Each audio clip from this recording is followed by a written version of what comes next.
우리 말씀 보겠습니다. 오늘 말씀은 우리 창세기 25장 19절부터 26절까지 말씀입니다.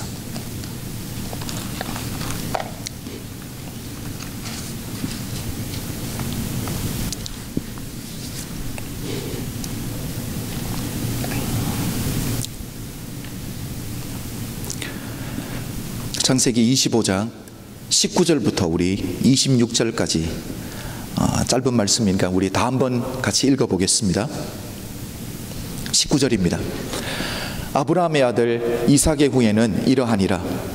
아브라함이 이삭을 낳았고 이삭은 40세에 리브가를 취하여 아내를 삼았으니 리브가는 밧단 아람의 아람 족속 중 부두엘의 딸이요 아람 족속 중 라반의 누이였더라.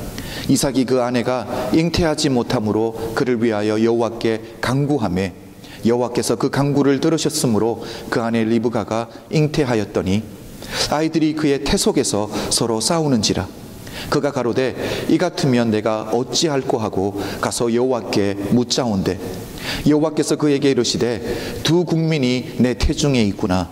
두 민족이 내 복중에서부터 나누이리라. 이 족속이 저 족속보다 강하겠고 큰 자는 어린 자를 섬기리라 하셨더라.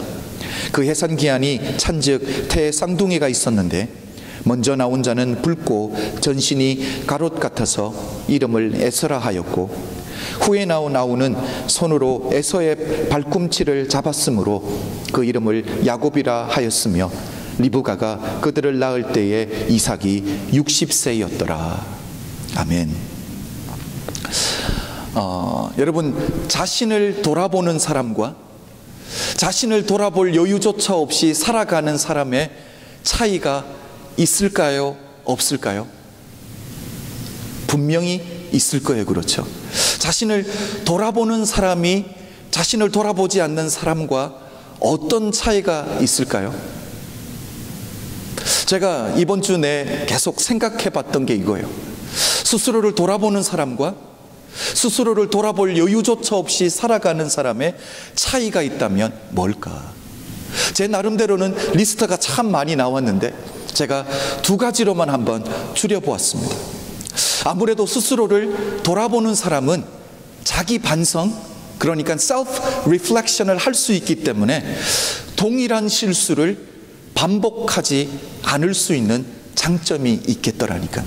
제가 그것을 첫 번째로 썼습니다. 여러분, 어느 누구도 완벽한 사람은 아무도 없습니다. 그렇죠?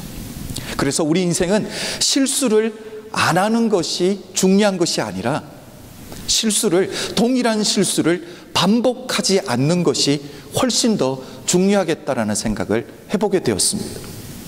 뿐만 아니라 스스로를 돌아보는 사람이 가질 수 있는 장점은 우리 인생에서 하는 그 regret이라고 할까요? 후회를 줄일 수 있다는 거죠. 스스로에게 건강한 질문을 던질 수 있잖아요. 내가 그때 왜 그랬을까? 내가 그때 왜 그런 말을 했을까라는 건강한 질문을 던짐으로 말미암아 결국은 후회죠. 그때 그렇게 하지 말았을 걸이라는 후회지만 그 후회를 바라보면서 후회를 줄여갈 수 있는 거죠. 그렇죠? 카지노 회사가 이런 우리 인간의 심리를 잘 이용해서 카지노를 찾는 사람들의 그 돈을 더 많이 따기 위해서, 그러니까 손님들로 하여금 자제력을 잃어버리게 하기 위해서 이 카지노 안에 없애버린 것이 세 가지가 있습니다. 뭘 것 같아요? 우리 다 가봤어요. 그렇죠? 우리가 다른 데 가면 있는 것 세 가지가 없어요. 시계가 없습니다. 그렇죠? 뭐가 없죠? 거울이 없어요. 또 뭐가 없어요? 밖을 볼 수 있는 창문이 없어요. 그렇죠? 자기 자신을 돌아볼 수 있게 만드는 이 세 가지를 다 없애버린 거예요. 여러분, 시계를 본다고 생각해 보십시오. 그렇죠? 내가 여기에 지금 몇 시간을 앉아 있는 것을 깨달아질 거 아니에요. 그렇죠? 자기가 여기에 얼마나 앉아 있는지를 생각하게 만들질 않는 거예요. 거울을 바라보면서 초치에 있는 자신을 바라볼 수 있는 기회를 주지 않는 거예요. 바깥을 바라보면서 지금 얼마나 시간이 많이 갔는지 다른 사람들은 지금 무엇을 하는지 스스로 비교할 수 있는 기회를 다 없애버리는 거예요. 여러분, 시계와 거울과 창문, 이 세 가지가 가지고 있는 공통점이 있다면 뭘까요? 이 세 가지의 공통점은 다 벽에 걸려 있다라는 공통점을 가지고 있습니다. 우리가 사람들과 이렇게 대화하다 보면 정말 대화가 안 통하는 사람이 있어요. 그렇죠? 소통이 안 되는 사람이 있어요. 이럴 때 우리가 표현하는 표현이 뭐가 있죠? 벽을 보고 이야기하는 것 같다 라고 표현을 해요. 그렇죠? 그 말이 뭐예요? 대화의 벽에 부딪혔다라는 거예요. 그렇죠? 소통의 벽에 부딪혔다라는 거예요. 그렇죠? 부부 가운데도 이 대화의 벽에 부딪힌 분들이 있을 수 있습니다. 이 소통의 벽에 부딪힌 분들이 있을 수 있습니다. 그럴 때 우리 스스로 생각해 봐야 되는 게 뭐냐면, 스스로를 돌아볼 수 있는 기회가 뭐냐면, 내가 부딪힌 그 벽에 걸려있는 시계와 거울과 창문을 바라봐야 된다고 하던데요. 우리 안에 이렇게 벽에 부딪힐 수밖에 없는 이유가 뭔지 스스로 돌아보라는 거예요. 우리가 왜 이렇게 오랫동안, 얼마나 오랫동안 이렇게 대화가 안 되었는지 시계를 보면서 스스로를 돌아볼 수 있어야 된다는데요. 뿐만 아니라 창문을 통해서 다른 사람들은 어떻게 대화하고 있는지를 바라볼 수 있는 창문도 있어야 된다고 해요. 문제의 원인을 내게서 발견하라는 거예요. 그렇죠? 우리는 대화의 벽에 부딪히든지 소통의 벽에 부딪히면 문제의 원인을 꼭 상대방에서 찾으려고 하는데, 우리가 벽에 부딪힐 때는 늘 스스로에게 그 문제의 원인을 발견하라는 이야기가 아닐까 생각해 보았습니다. 여러분, 이 소통의 벽에 부딪히게 되면 일어나는 현상이 한 가지가 있습니다. 뭘 것 같아요? 소통의 벽, 대화의 벽에 부딪히면 꼭 일어나는 현상이 있는데, 유머 감각이 사라진대요. 유머 감각이 사라진대요. 그래서 부부 관계 속에서 웃음이 점점 사라지게 되는 거죠. 여러분, 제가 여자 집사님들에게 한번 물어보겠습니다. 남자들이 똑같은 조건이라면 유머 감각이 있는 남자가 좋다? 상관없다? 어떤 게 맞아요? 분명히 유머 감각이 있는 게 좋아요. 그렇죠? 그래서 그런지 요즘 제가 한국 텔레비를 가끔 보면 코미디언들은 참 못생겼어요. 그렇죠? 그런데 일반적으로 와이프들은 어때요? 참 이뻐요. 그렇죠? 그런 이유들이 다 있는 것 같아요. 자, 그렇다면 여자 집사님들에게 똑같은 질문을 드려볼게요. 우리 남자들은 어떨 것 같아요? 유머 감각이 있는 여자를 좋아할까요? 아니면 조용하고 말없고 정숙한 여자를 좋아할까요? 우리 교회는 질문을 하면 답이 없어. 그렇죠? 어떨 것 같아요? 정확합니다. 남자는 여자 유머 감각 없어도 상관없어요. 예쁘면 다 용서돼요. 그렇죠? 그건 농담이고요. 우리 남자들이 좋아하는 여자는 유머 감각이 있는 여자보다 내 말에 웃어주는 여자를 좋아한대요. 그렇죠? 우리 남자들 맞아요. 그렇죠? 근데 여자들도 비슷하지 않아요? 그렇죠? 특별히 중요한 이야기가 아니에요. 그렇죠? 그렇게 썩 재미있는 이야기도 아니에요. 그런데 자기 말에 관심 가져주고 웃어주면 마음을 줄 수밖에 없는 거예요. 그렇죠? 자주 말씀드리지만 이 사랑이라는 것, 그렇죠? 이 관계라는 것은 필링이 아니에요. 느낌이 아니에요. 뭐예요? 선택이고 결단이라고 제가 말씀드렸어요. 우리 가운데 벌써 이 결혼 생활 하신 지 10년이 훌쩍 넘은 분들이 많이 있습니다. 그렇죠? 우리 감정대로, 우리 느낌대로 살았으면 지금까지 살아있을 사람이 아니라 같이 살고 있는 사람이 몇 명이 있을까요? 그렇죠? 결단하고 사는 거예요. 선택하고 사는 거예요. 이 사람이 바로 하나님이 내게 주신 사람이야 라고 믿고 사는 거죠. 나는 별 관심이 없는데, 내게는 특별히 중요한 이야기도 아닌데, 재미있는 이야기도 아닌데 선택해서 관심을 가져주는 거죠. 그렇죠? 결단하고 웃어주는 거예요. 여러분, 사람들이 왜 망하는 줄 아세요? 세상에는 많은 이유들을 댑니다. 그렇죠? 돈이 없기 때문에 망한다, 도와주는 사람이 없기 때문에 망한다? 못 배워서 망한다라고 말하는데, 그렇다면 배운 사람들은 다 성공해야 되는 거예요. 그렇죠? 돈 있는 사람은 다 성공해야 되는 거예요. 그렇죠? 그런데 사람이 망하는 이유는 위로를 받지 못해서 그런데. 동의하세요, 여러분? 사람이 망하는 건 위로받지 못해서 망한다고 해요. 여러분, 저는 오늘 본문에서, 오늘 설교 말씀에서 위로받는 남편, 가정에서 아내로부터 위로받는 남편이 얼마나 인생을 다르게 살아갈 수 있는지, 위로받지 못하는 남자와 어떤 차이를 보이는지를 제가 오늘 성경에서 이야기를 좀 하려고 합니다. 자, 오늘 본문의 주인공은 이삭이에요. 그렇죠? 이삭이 리브가와 몇 살에 결혼을 합니까? 40이에요. 그렇죠? 20절을 제가 한번 읽어드릴게요. 시작 부분. 이삭은 40세에 리브가를 취하여 아내를 삼았으니. 자, 40세에 결혼을 합니다. 그리고 오늘 본문을 보면 첫 자녀, 에서와 야곱이 쌍둥이니까 첫 자녀를 이삭이 몇 살에 얻어요? 자, 마지막 절 26절 끝을 보면 리브가가 그들을 낳을 때에 이삭이 60세였더라.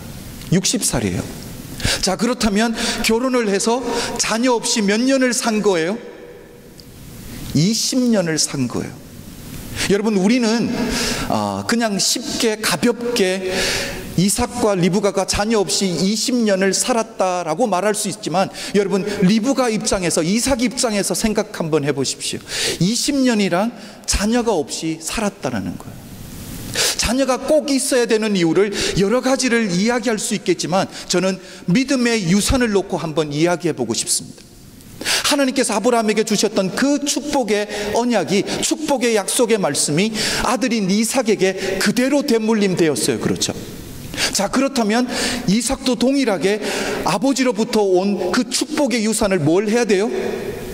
자녀에게 물려줘야 되는데 자녀가 없다라는 거예요. 여러분, 하나님이 아버지인 아브라함에게 주셨던 축복의 언약이 무엇입니까? 내 후손이 하늘의 뭇별처럼 모래사장에 모래알처럼 많게 하겠다라는 후손의 축복을 하나님께서 주셨습니다. 자, 그 축복은 아브라함도 받았어요. 그리고 되물림에서 이삭도 받았습니다. 저는 오늘 아브라함과 이삭을 한번 비교해 보고 싶어요. 여러분, 이삭의 아버지인 아브라함은 하나님의 축복을 받았습니다. 자녀가, 그 후손이 모래사냥에 모래알처럼 많게 하시겠다는 하나님의 축복의 말씀을 받았어요. 축복의 약속의 말씀을 받고 언약의 약속의 말씀을 받았는데도 불구하고 현실은 어땠습니까? 내 눈에 보여지는 것이 전혀 없고 자기 손에 만져지는 것이 전혀 없었잖아요. 그렇죠? 하나님이 자녀를 안 주시는 거예요. 몇 년 동안을요? 여러분, 아브라함이 이스마엘을 몇 살에 놓습니까? 86세에 놓아요. 그렇죠? 하나님이 아브라함을 처음 찾아오실 때가 75세예요. 본토 친척 아비의 집을 떠나라고 말씀하시면서 후손의 축복을 약속하셨을 때가 75세인데 아브라함이 10년을 인내하며 기다리다가 자기 손에 만져지는 것이 없고 자기 눈에 보여지는 것이 없을 때 어떻게 합니까? 인간의 방법으로 이스마엘을 얻게 되잖아요. 그렇죠? 제가 앞에서도 말씀드렸지만 저는 오늘 아브라함과 아브라함의 아들 이삭을 한번 비교해서 말씀을 전하기를 원합니다. 둘 다 동일한 하나님의 축복을 받았어요. 그렇죠? 후손을 주시겠다라는 축복을 받았는데, 그런데 아브라함은 하나님이 자녀를 허락하시지 않을 때에 끝까지 인내하지 못했어요. 그렇죠?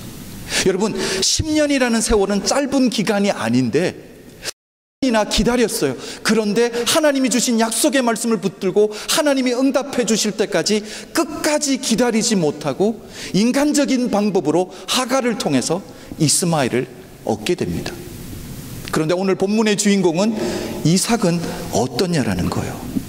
오늘 본문을 보면 하나님이 주실 때까지, 그렇죠, 끝까지 인내하며 기다렸다라는 거예요. 중간에 인간적인 방법, 인간적인 생각을 자기 인생 가운데 하나님의 약속 가운데 집어넣지 않고 있다라는 거예요. 여러분, 20년이라는 세월을 그 약속 하나 붙들고 기다린다라는 것, 여러분 우리가 잘 알잖아요, 그렇죠? 인내한다라는 것, 기다린다라는 것만큼 쉬운 일, 어려운 일이 어디 있습니까? 그렇죠? 정말 어렵잖아요, 그렇죠? 그래서 제게 들었던 질문이 이거예요. 똑같은 조건이었는데 어떻게 이삭은 이렇게 끝까지 인내하며 하나님의 뜻을 기다릴 수 있었을까? 그 힘이 어디서 왔을까? 그 기다릴 수 있는 능력이 어디서 왔을까라는 질문을 제가 계속 던졌습니다. 생각해 보십시오. 나름대로 이삭도 프레셔가 왜 없었겠어요? 그렇죠? 하나님의 그 축복의 언약이 아버지로부터 대를 이어서 내게 왔습니다. 그렇다면 분명히 자기도 이 믿음의 유산을 되물려 줘야 된다는 걸 아는데, 세월이 흘러가는데도 불구하고 자녀가 없을 때에 왜 프레셔가 없었겠어요? 여러분, 프레셔만 있었을까요? 분명히 마음의 유혹도 많이 일어났을 거예요. 나도 아버지처럼 어떻게 한번 해볼까라는 유혹이 왜 없었겠습니까? 이렇게 그냥 마냥 기다리다가 대를 잇지 못하고 끝나는 것은 아닐까라는 염려가 없었을까요? 여러분, 프레셔도 있었을 거고 유혹도 있었을 거고 염려도 있었을 텐데 이삭은 그냥 끝까지 기다렸다라는 거예요. 어떻게 그렇게 할 수 있었을까요? 제 관심은 그거였어요. 무엇을 아브람과 이삭을 이렇게 차이나게 했을까? 뭐가? 저는 이 답을 이삭이 리브가를 처음 만날 때 거기서 답을 얻었습니다. 제가 한번 읽어드릴게요. 창세기 24장 67절이에요. 창세기 24장 67절. 이삭이 리브가를 인도하여 모친 사라의 장막으로 들이고 그를 취하여 아내를 삼고 사랑하였으니 이삭이 모친 상사 후에 위로를 얻었더라. 마지막이 뭐라고요? 위로를 얻었더라. 이게 가장 중요한 단어인 것 같아요. 이삭이 아내인 리브가로부터 위로를 받았어요. 제가 금방 읽어드렸지만 이삭이 리브가를 처음 만나고 데리고 갔던 곳이 어디예요? 사라의 장막이라고, 어머니가 살았던 그 장막 속에 들어갔습니다. 자, 처음 만나는 여자, 아내를 데리고 어머니의 장막에 들어가서 어머니가 사용하셨던 물건들 막 설명해 주지 않았을까요? 그게 리브가에게 뭐가 그렇게 중요했을까요? 그렇죠? 특별히 재미있는 이야기였을까요? 그냥 이삭은 어머니와 자기 관계 속에 있었던 중요한 물건들을 두었을 텐데 그거 설명해 주는 거예요. 그런데 리브가가 제가 생각하니까 그냥 잘 들어줬던 것 같아요. 그게 이삭에게 위로가 되었다라는 거예요. 여러분, 제가 앞에서도 말씀드렸지만 사람이 언제 망합니까? 위로가 없을 때 망한다고 말씀드렸잖아요. 여러분, 아내에게 위로를 받으니까 이삭이 믿음의 사람으로 세워지더라니까요. 저는 오늘 우리 여자 집사님들을 도전하기를 원합니다. 남편 집사님들을 위로해 줄 수 있는 믿음의 사람들이 되시길 주의 이름으로 축복합니다. 성경이 그러잖아요. 이삭이 리브가를 사랑했다라는 거예요. 이삭이 리브가를 사랑했어요. 여러분, 남편이 아내를 사랑하는 것 당연한 거예요? 특별한 거예요? 당연한 것인데도 불구하고 성경에서 뭐라고 기록합니까? 이삭이 리브가를 취하여 아내를 삼고 사랑하였으니, 남편이 아내 사랑했는데 그게 뭐 특별한 거라고 성경에 이렇게 기록하고 있냐라니까요. 한 남자가 한 여자를 끝까지 사랑한다는 게 이렇게 쉬운 일이 아니라는 거예요. 여러분, 성경을 보면 이런 표현, 남편이 아내로부터 위로를 받고 남편이 아내를 끝까지 사랑했다라는 표현은 여기 한 번밖에 안 나오는 거예요. 이걸 통해서 하나님이 우리에게 주시는 메시지가 뭘까? 저는 생각해 봤습니다. 그러면서 제가 결론을 얻었던 게, 가정에서 성공하는 사람이 하나님이 보실 때 정말 성공한 사람이라는 거예요. 세상의 기준과는 조금 달라요, 그렇죠? 하나님이 보실 때 성공한 사람은 바로 가정에서 성공한 사람들인 줄로 믿습니다. 여러분, 바로 가정에서 성공하는 분들이 되시기를 주의 이름으로 축복합니다. 아브라함을 보십시오. 성경에만 기록되어 있는 아브라함의 여자가 몇 명이에요? 3명이에요. 그렇죠. 사라를 통해서 이삭을 얻었죠. 사라. 그리고 하갈을 통해서 이스마엘을 얻어요. 하갈 있어요. 우리 지난주에 보았듯이 그두라라는 여인이 있습니다. 그두라를 통해서 몇 명의 아들을 얻어요? 6명의 아들을 얻어요. 여러분, 3명 여자 있으면 좋을 것 같죠? 인생이 그때부터 힘들어지는 거예요. 성경을 제가 아무리 찾아봐도 아브라함이 사라로부터 위로를 받았다라는 표현이 없습니다. 특별히 하갈 사건, 이스마엘을 얻고 나서는 위로는커녕 오히려 스트레스를 얼마나 받는지 몰라요. 제가 한번 읽어드릴게요. 창세기 16장 5절이에요. 사라가 아브라함에게 이르되 나의 받는 욕은 당신이 받아야 옳도다. 내가 나의 여종을 당신의 품에 두었거늘 그가 자기의 잉태함을 깨닫고 나를 멸시하니. 이게 무슨 말이에요? 여러분, 이제 하갈을 사라가 남편에게 준 거예요. 그래서 하갈이 자기가 임신한 걸 깨닫고 나서부터 아이를 가지지 못하는 자기 여주인인 사라를 뭐 했다고요? 멸시하기 시작하는 거예요. 멸시하기. 자, 사라 입장에서는 얼마나 억울합니까? 그렇죠. 자기가 아이를 가지지 못하는 것도 억울하고 아이를 가지지 못해서 여종을 남편에게 준 것도 억울한데 이제는 종으로부터 멸시함까지 받아요. 이제부터 사라가 남편을 바가지 긁기를 시작하는 거예요. 여러분, 웬만큼 바가지 긁었으면 아브라함이 뭐라고 말하는지 아세요? 하갈이 자기 종이니까 자기 좋은 대로 하라라고요. 마음대로 하라는 거죠. 성경을 보면 그때부터 사라가 하갈을 학대했다라고 말하고 있습니다. 근데 그게 또 다가 아니에요. 그렇죠. 어떤 일이 벌어집니까? 이스마엘이 이삭을 괴롭히는 장면 여러분 다 기억하실 거예요. 그렇죠. 그때부터 사라가 남편을 또 바가지를 끊는 거예요. 그런데 여자들의 특징이 뭐예요? 세월이, 결혼 생활하고 세월이 많이 지나면 조금 더 억세져요. 그렇죠. 세져요. 그리고 이제는 자녀까지 낳았으니까 이 사라의 바가지가 훨씬 더 강력해집니다. 제가 한번 읽어드릴게요. 사라가 아브라함에게 이르되 나의 받는, 이건 아까 읽었던 거고요. 창세기 21장 10절. 그가 아브라함에게 이르되 이 여종과 그 아들을 내어 쫓으라. 바가지에 세졌어요. 그렇죠. 여러분 생각해 보십시오. 이게 아브라함에게 얼마나 큰 스트레스일까요? 아들과 그리고 하갈을 여러분 물 한 가죽 부대를 주어서 광야 한가운데서, 사막 한가운데서 쫓아낸다라는 것은 죽으라는 소리인데 여러분 이게 얼마나 스트레스일까요? 성경을 보면 사라는 한 번 이렇게 이야기하지만 성경에 기록되지 않은 많은 또 여러 번 바가지를 긁었던 것 같아요. 결국 아브라함이 그렇게 쫓아내잖아요. 그렇죠. 아브라함이 아내로부터 위로를 받기는커녕 스트레스를 받는 거예요. 여러분, 이 스트레스를 받는 건 분명히 아브라함의 잘못이 있어요. 그렇죠. 하나님의 약속의 말씀을 주셨는데도 불구하고 그것을 끝까지 인내하고 붙들지 못하고 인간의 생각이 들어갔을 때 분명히 이런 문제가 생겼는데, 아내로부터 위로를 받지 못하고 스트레스를 받는 남편은 그 스트레스가 계속 연결되는 삶을 산다라는 거예요. 여러분, 나중에 그두라를 통해서 6명의 아들을 얻잖아요. 어떤 스트레스가 생겨요?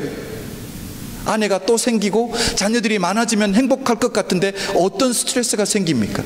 혹시 자기가 죽은 이후에 이삭과 그두라를 통해서 얻은 6명의 자녀들 간에 이 재산 싸움이 날까봐 그게 또한 스트레스가 되잖아요.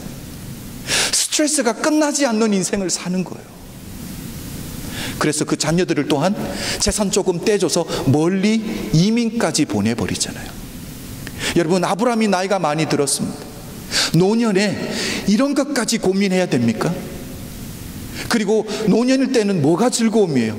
자녀들이, 후손들이 성장하는 것이, 보는 것이 즐거움인데 6명의 아내들 멀리 이민 보내고 자녀들, 후손들 보지도 못하는, 그게 어떻게 행복한 삶이라고 말할 수 있을까요? 아버지에 반해서 이삭은 어떻습니까? 여러분, 한마디로 이삭은 아내를 사랑했다라고 성경에서 말하고 있고요, 아내로부터 위로를 받았다라고 말하는데, 아내를 사랑하고 아내로부터 위로를 받는 그 가정이 여러분 평탄한 삶을 산다라는 것 성경에서 보여주고 있는 거예요. 여러분, 이삭의 삶은 그렇게 특별하게 대단한 간증이 없습니다. 그렇죠? 그런데 평탄한 삶을 사는 거예요. 성경에서 할애하고 있는 분량만 봐도 우리는 금방 비교가 됩니다. 아브라함의 스토리는 창세기 12장부터 어디까지 나와요? 창세기 25장까지 총 13장을 아브라함 이야기에 할애하고 있어요. 그리고 이삭의 아들인 야곱은 어떻습니까? 창세기 27장부터 35장까지 총 8장을 할애해서 야곱의 이야기를 소개하고 있어요. 이삭의 손자인 요셉은 어때요? 창세기 37장부터 마지막 장인 50장까지가 요셉의 이야기. 자, 그렇다면 오늘 본문의 주인공인 이삭은 어때요? 성경에서 몇 장 할애하고 있습니까? 25장, 26장. 겨우 2장 할애하고 있습니다. 특별한 스토리가 없다라는 이야기예요. 특별한 간증이 없다라는 이야기예요. 여러분, 요셉과 한번 비교해 보십시오. 요셉은 자기가 종으로 팔려갔던 그곳에서 국무총리가 되어서 그 나라를 다스리는 이야기입니다. 그 이야기를 듣는 우리 입장은 참 흥분돼요. 그렇죠? 우리 하나님 큰 일을 행하셨어요. 그런데 요셉 입장, 본인의 입장에서 한번 생각해 보십시오. 여러분, 형제들에게 종으로 팔려가서 보디발의 집에서 종살이 10년입니다. 억울하게 감옥에 들어가서 감옥살이 한 게 3년이에요. 13년의 고난의 세월을 통과한 후에 하나님이 사용하셨거든요. 우리는 하나님이 사용하신 멋진 부분만 생각하지, 고난은 우리가 그렇게 생각하지 않으려고 하잖아요. 제가 지난주에도 여러분에게 질문을 드렸는데, 혹시 여러분에게 선택을 주신다면 요셉처럼 정말 대단한 간증을 가지고 있는 이런 삶을 원하세요? 아니면 이삭처럼 특별한 거 없고 평범하지만 평탄한 삶을 원하세요? 저는 이삭의 삶을 원했어요. 우리 대부분도 그럴걸요? 특별한 건 없지만 하나님, 내 삶이 평탄하게 평강하게 인도해 주십시오 라고 생각할 거예요. 그런데 우리가 오늘 본문도 보았지만 문제없는 가정은 하나도 없습니다. 어떻게 보면 이삭과 리브가, 이 커플은 전혀 문제가 없어야 돼요. 그렇죠? 남편이 아내를 한 사람만 끝까지 사랑했고요, 그리고 남편은 아내로부터 위로를 받았습니다. 뿐만 아니라 아브라함이 며느리를 구하기 위해서 엘리에셀이라는 종을 하란까지 보냈을 때에 하나님의 인도하심, 리브가를 만나는 그 모든 과정이 하나님의 손길이 분명히 있었잖아요. 그렇죠? 하나님의 인도하심이 있었거든요. 하나님이 인도하시고 만나게 하시고 축복하신 커플인데도 불구하고 오늘 본문을 보면 문제가 있는, 여러분, 어떤 문제예요? 21절을 한번 읽어보겠습니다. 이삭이 그 아내가 잉태하지 못함으로. 문제없는 가정은 하나도 없다라는 거예요. 여러분, 여기서 믿음의 사람이 취해야 될 행동이 무엇입니까? 이게 당연하다라는 거예요. 우리 가정에 문제가 있는 게 당연하다라는 거예요. 이렇게 받아들이는 게 믿음의 사람인 줄로 믿습니다. 여러분, 문제를 없애는 것이 중요한 게 아니에요. 결코 우리 인생에서 문제는 없어지지 않을 거니까 불가능합니다. 중요한 것은 무엇입니까? 문제를 어떻게 다스리는가가 가장 중요하다는 거예요. 여러분의 가정에 있는 그 문제들을 하나님의 방법으로 해결해 나갈 수 있는 믿음의 사람들이 되시길 주의 이름으로 축복합니다. 이삭 또한 당연하게 받아들였어요. 가정에 문제가 있는 것을 당연하게 받아들였습니다. 그런데 무엇을 합니까? 하나님께 기도했다라는 거예요. 성경을 보면 여호와께 간구하매, 이게 바로 이삭의 훌륭한 점이에요. 여러분, 문제 있는 것을 그대로 인정한 후에 하나님 앞에 기도하기 시작하는 거예요. 언제까지? 하나님이 응답하실 때까지. 그게 믿음의 사람의 차이인 줄로 믿습니다. 기도하다가 포기하지 않는 거예요. 20년이라는 세월이 흘러가는데도 끝까지 하나님 한 분 붙들고 하나님이 응답하실 때까지 하나님 한 분을 붙드는 믿음의 사람이 바로 이삭이었는 줄로 믿습니다. 아버지처럼 중간에 기다리다가 인간적인 방법으로 문제를 해결해 보려고 하지 않았습니다. 끝까지 하나님 한 분을 기다렸다라는 거예요. 저는 말씀을 준비하면서 하나님이 제게 주셨던 깨달음이 한 가지가 있습니다. 여러분, 자녀가 없는 게 진짜 문제가 아니에요. 가정에 돈이 없는 게 진짜 아니에요. 내가 가방끈이 짧다라는 게 진짜 문제가 아니에요. 진짜 문제가 무엇입니까? 문제가 있는데도 불구하고 기도하지 않는 것이 진짜 문제라는 거예요. 이삭은 문제가 있을 때 기도로 하나님의 방법으로 문제를 해결했다라는 사실입니다. 여러분, 우리의 가정을 지킬 수 있는 키는, 우리의 가정을 건강하게 세울 수 있는 키는 바로 기도인 줄로 믿습니다. 교회를 섬기다 보면 남편들을 위해서 기도하시는 여자 집사님들을 만나뵐 때가 참 많습니다. 하나님 앞에 눈물로 중보하는 여자분들을 많이 뵀습니다. 또 그분들의 눈물의 중보 기도를 통해서 남편들이 변화되는 것, 열매들을 제가 또한 많이 봤습니다. 여러분, 그 중에 열매가 하나가 제가 잘 알고 있는 우리 최영 집사님 아버님, 이상태 장로님, 우리 권사님이 기도 오래 하셨거든요. 저희 장모님과 언니 동생 사이잖아요. 우리 식구끼리 모여서 가끔 이야기하면 우리 장모님이 이야기해 주세요. 천당 가면 언니 옆에 있어야 될 것 같다고. 왜? 하나님이 큰 상을 준비하고 있을 거니까. 믿지 않는 남편을 믿음의 사람으로 세웠잖아요. 그런데 그냥 교회 가는 분을 세운 게 아니라, 저는 교회에서 7년 동안 여러분 지켜봤잖아요. 신앙생활을 얼마나 순수하게 하는지. 우리 교회도 한 두세 번 대표 기도를 하셨잖아요. 기도하는 모습을 보면 알거든요. 하나님 앞에 얼마나 순수하게 기도하는지. 여러분, 여자 집사님들의 눈물의 기도로 남편들이 변화되는 것 좀 많이 봤습니다. 그런데 남편들이 아내를 위해서 눈물로 기도하는 것 별로 보지 못했어요. 오늘 창세기 21장을 보면, 오늘 본문 21절을 보면 이렇게 말합니다. 이삭이 그 아내가 잉태하지 못함으로 그를 위하여 여호와께 간구하매 여호와께서 그 간구를 들으셨으므로. 여러분, 뭐라고요? 하나님이 이삭의 기도에 응답하셨다라고 말하고 있는 거예요. 여러분, 그래서 바로 이것 때문에라도 우리 남편들이 기도할 이유가 바로 여기 있는 거예요. 왜? 하나님이 바로 남편의 기도를 듣고 응답해 주시기 때문이라는 거예요. 저는 우리 교회에서 희망을 보고 있습니다. 뭐냐면 새벽 기도에 남자들이 나오고 있다는 사실이에요. 남자들이 기도하면 가정이 변화됩니다. 저는 새벽 기도 꼭 교회에 나와서 기도하는 것만 이야기하는 게 아니에요. 그게 바로 제 눈에 보여지기 때문이에요. 분명히 가정에서든 어디서든 기도하실 텐데, 제 포인트는 남편의 기도로 가정이 세워진다라는 거예요. 남편 집사님들, 여러분의 기도를 통해서 여러분의 인생 가운데, 가정 가운데 닫혀있는 모든 문들이 여러분의 기도를 통해서 활짝 열려지기를 주의 이름으로 축복합니다.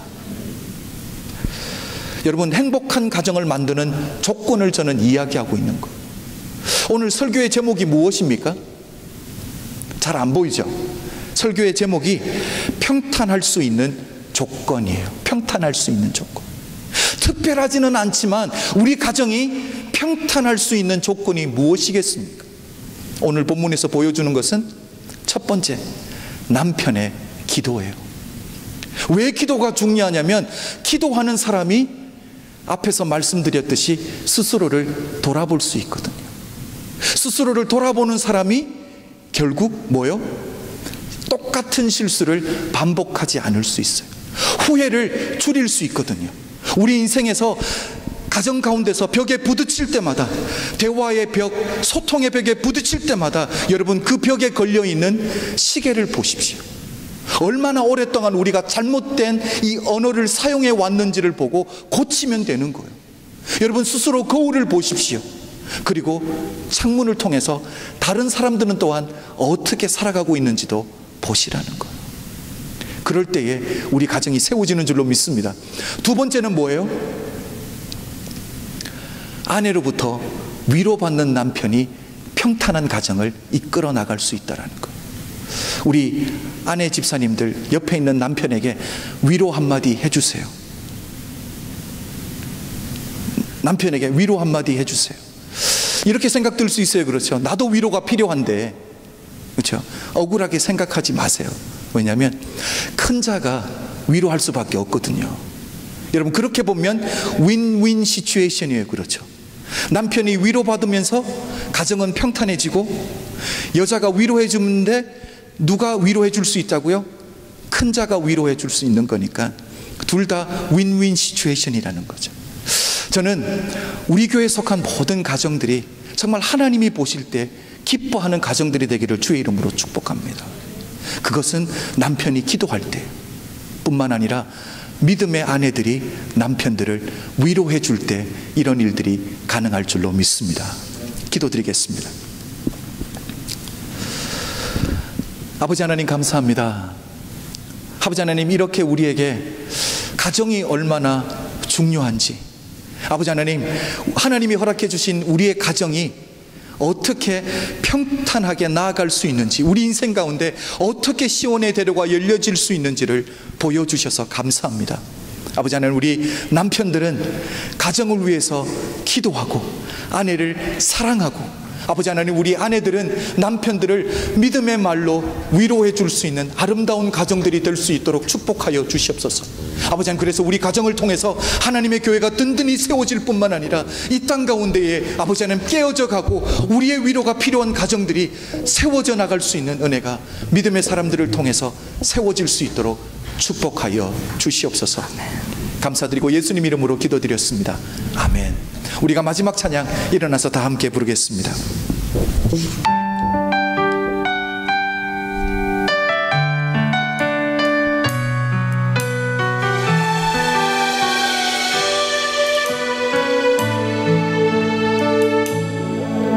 나를 지으신 이가 하나님, 나를 부르신 이가 하나님, 나를 보내신 이도 하나님, 나의 나 된 것은 다 하나님 은혜라. 나의 달려갈 길 다가도록 나의 마지막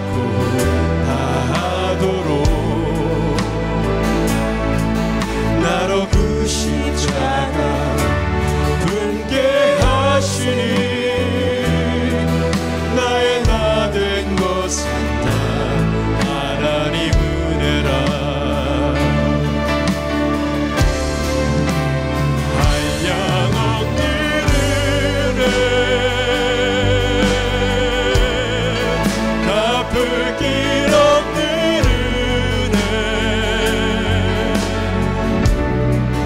내 삶을 애워싸는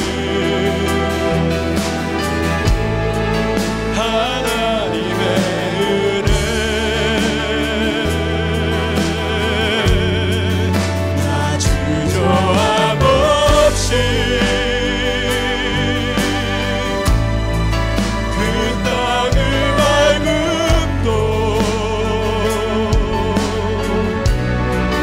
나를 붙드시는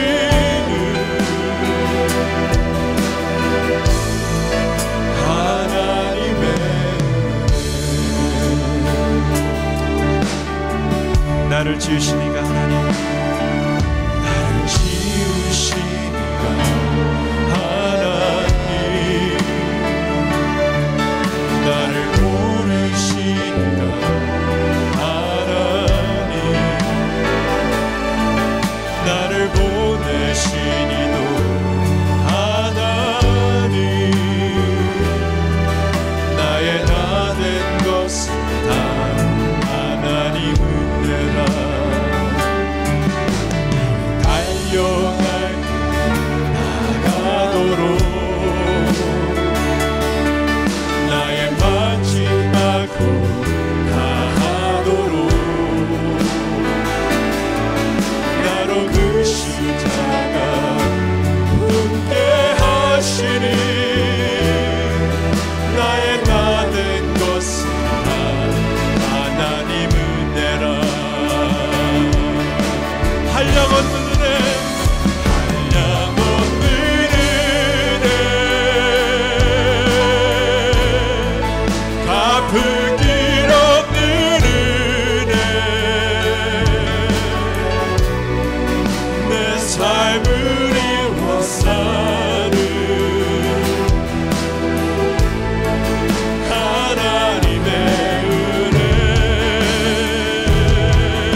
아버지 하나님, 그렇습니다.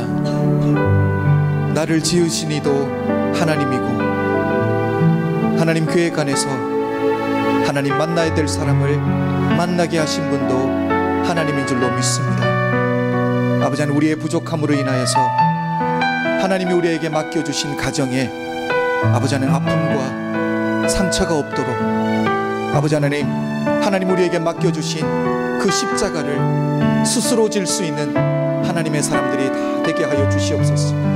아버지 하나님, 내가 죽어질 때에 하나님의 가정이 부활하는 줄로 믿습니다. 아버지 하나님, 우리가 날마다 주의 말씀 붙들고 아버지 하나님, 나의 속사람이 죽어짐으로 말미암아 우리 가정 가운데 예수 그리스도의 십자가만 우뚝 세워질 수 있도록 축복하여 주시옵소서. 아버지 하나님, 특별히 우리 남편 집사님들을 주의 이름으로 축복하기를 원합니다. 가정을 위해서, 아내를 위해서, 자녀들을 위해서 간구하는 자들이 되게 하여 주시옵소서. 이삭의 기도가 응답되었던 것처럼 아버지 하나님, 우리 남편 집사님들의 기도가 하나님 들으시고 하나님의 때에 하나님의 방법으로 응답되는 기도가 될 수 있기를 주의 이름으로 축복합니다. 아버지 하나님, 우리 여자 집사님들을 또한 주의 이름으로 축복합니다. 어미의 마음을 품게 하여 주시고 가정을 위해서 눈물로 기도하는 자들이 되게 하여 주시옵소서. 아버지 하나님, 자녀들을 위로하며 남편들을 위로할 수 있는 아버지 하나님, 열국의 어미가 될 수 있도록 축복하여 주시옵소서. 아버지 하나님, 그래서 이 가정을 통해서 아버지 하나님, 우리 가정들을 통해서 이 땅에 깨어져가는 많은 가정들을 도전하고 살려낼 수 있는 믿음의 가정들이 다 될 수 있도록 축복하여 주시옵소서. 아버지 하나님, 이 시간 다시 한번 하나님이 우리에게 허락하신 것들을 주님께 돌려드립니다. 아버지 하나님, 우리가 기쁨으로 드리는 그 손 가운데에 아버지 하나님, 더 크게 채워주시는 하나님의 복을 경험할 수 있는 믿음의 사람들이 다 되게 하여 주시고, 우리가 드린 것들로 통하여서 주의 복음이, 주의 사랑이, 주의 위로가 땅끝까지 흘러갈 수 있도록 사용하여 주시옵소서. 지금은 우리 주 예수 그리스도의 은혜와 독생자를 아낌없이 허락하신 하나님 아버지의 극진하신 사랑과 성령님의 감화감동 역사하심이 오늘 이곳에 모인 모든 성도님들 머리 위에 지금부터 영원토록 함께 계실지어다. 아멘.